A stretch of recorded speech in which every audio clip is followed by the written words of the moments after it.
नमस्कार साथियों। आज हम चर्चा करेंगे नेताजी के नेतृत्व में आज़ाद हिंद फौज के पुनर्गठन की।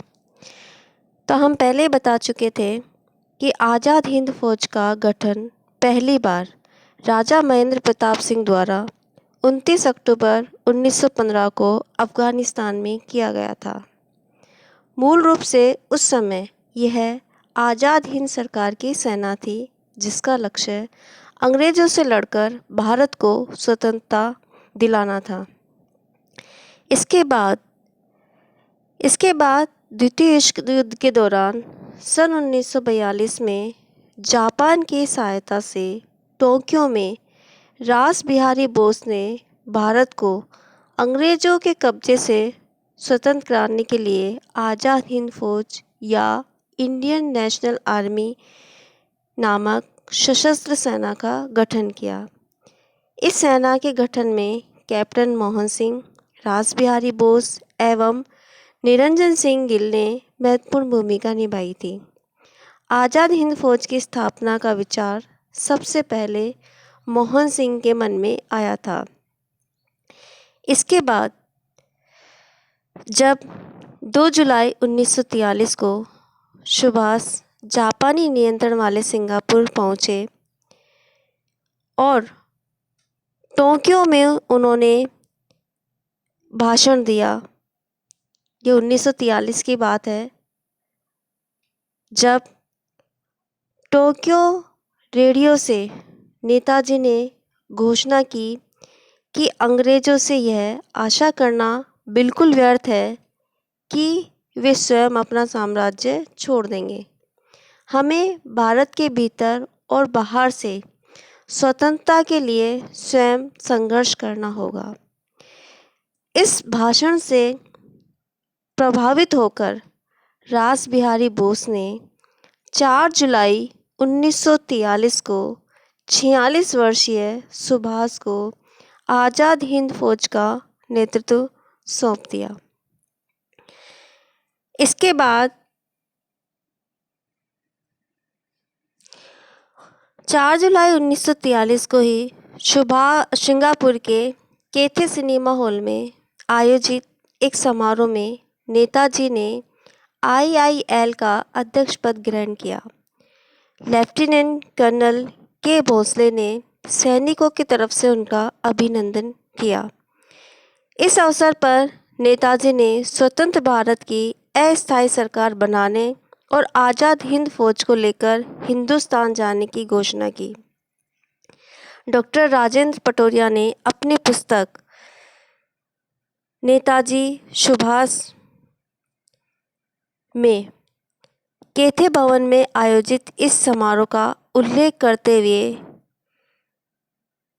नेताजी द्वारा आज़ाद हिंद फौज के नेतृत्व संभालने की बात कही है।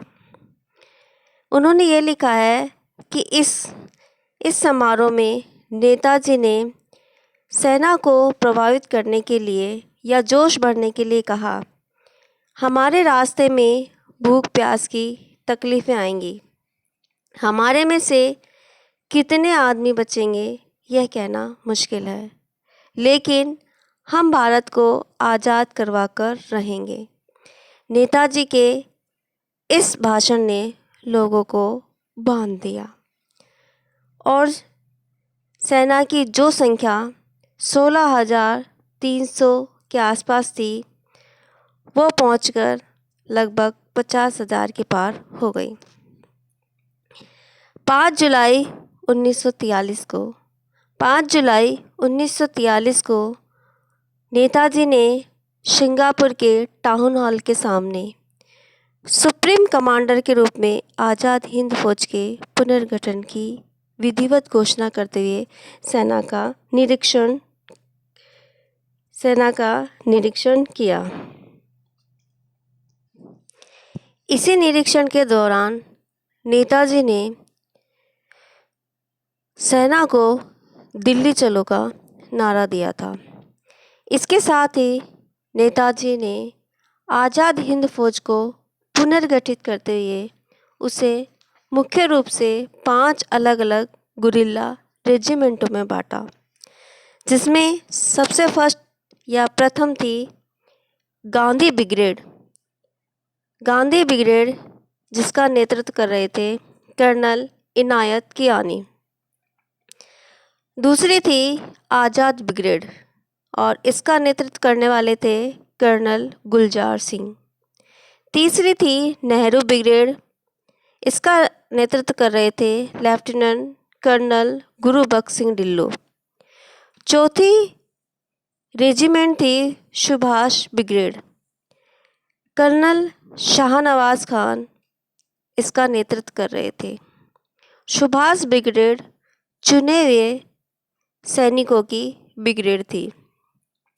और पांचवी महत्वपूर्ण ब्रिगेड थी झांसी की रानी रेजिमेंट और इसका नेतृत्व कर रही थी कैप्टन लक्ष्मी स्वामीनाथन, जो बाद में लक्ष्मी सहगल के नाम से प्रसिद्ध हुई।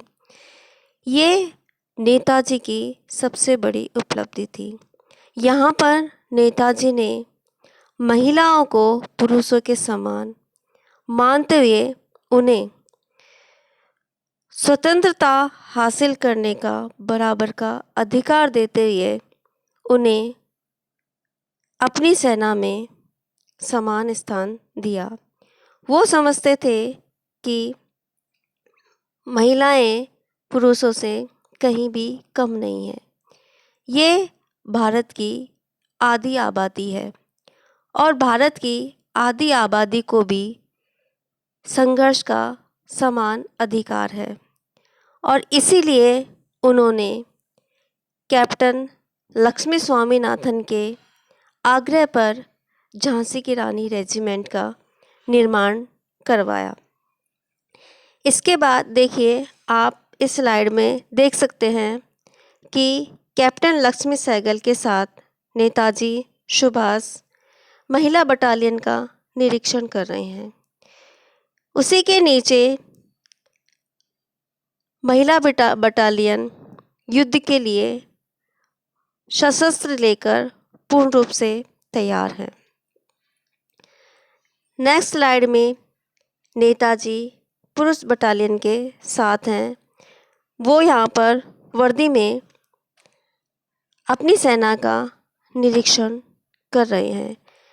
यहाँ पर हम देख सकते हैं कि नेताजी ने अपने नेतृत्व में एक बड़ी फौज का निर्माण कर लिया है।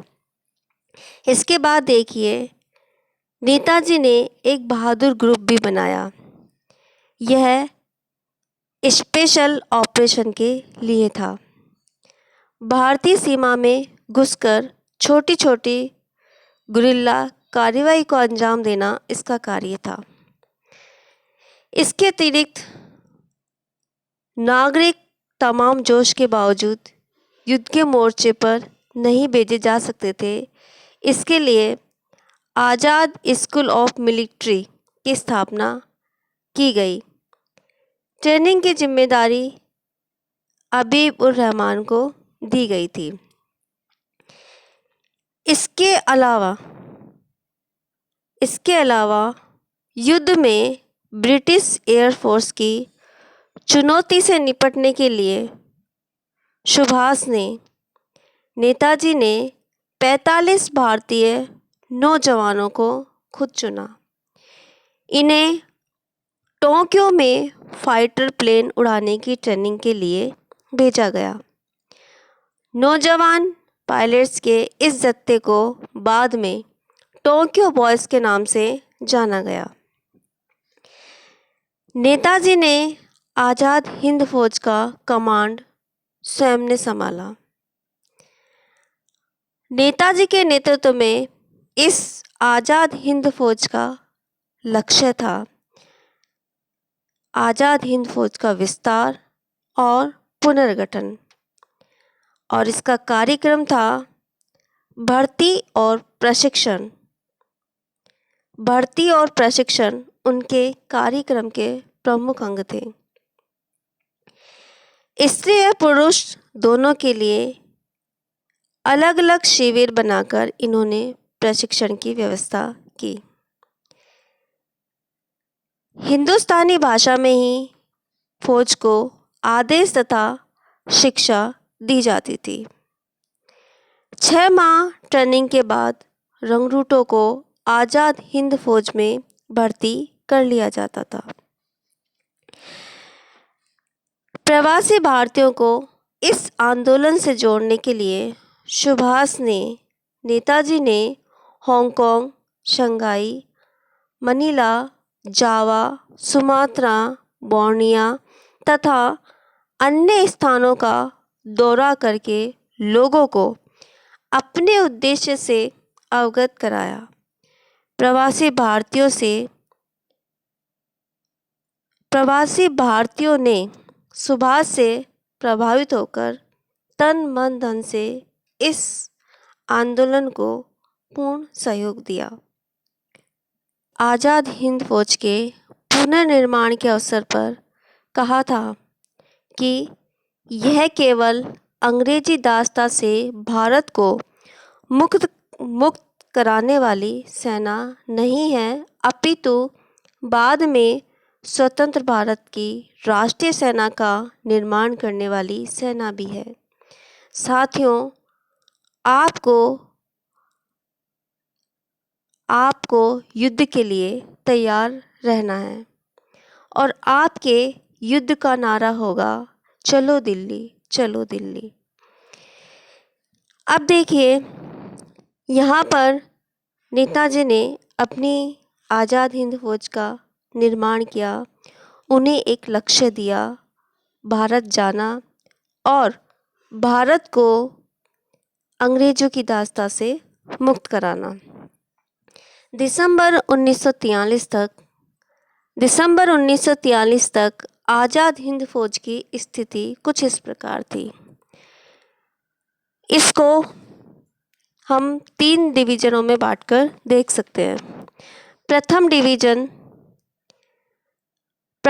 डिवीज़न जिसके सेनापति लेफ्टिनेंट कर्नल M.Z. कियानी थे, इसमें लगभग 10,000 सैनिक थे जो मोर्चे पर जाने के लिए तैयार थे।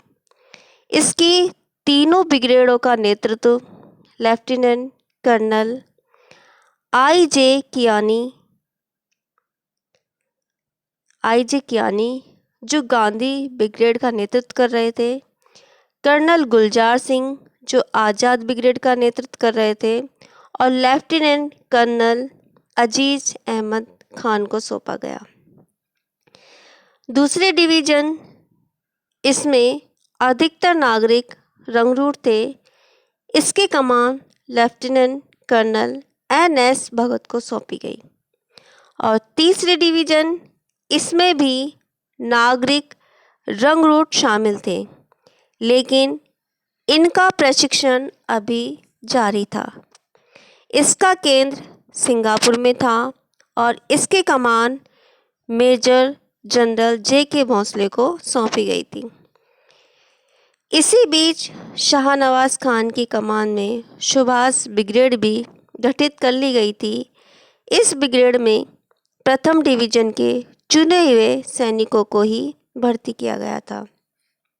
तो ये थी नेताजी के नेतृत्व में आज़ाद हिंद फौज।